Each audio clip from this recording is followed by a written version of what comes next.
સુરત ત્રણ વર્ષના માસૂમ બાળકના અપહરણની ચોંકાવનારી અને સનસનીખેજ ઘટના સામે આવી છે. બાળકના લાંબા વાળ હોવાના કારણે એક અજાણ્યા શખ્સે બાળકી સમજીને તેને લલચાવી ફૂસલાવીને અપહરણ કર્યું. જોકે ઉધના પોલીસે ગણતરીના કલાકોમાં જ અપહરણનો ગુનો ઉકેલી કાઢ્યો.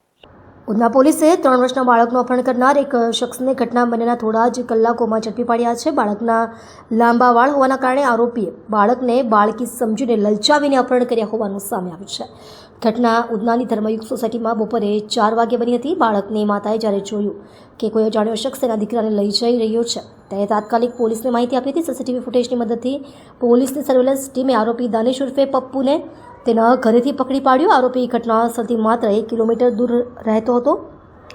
પોલીસની ઝડપ કાર્યવાહીને કારણે બાળકને સુરક્ષિત તેના પરિવારને સોંપી દેવાયો.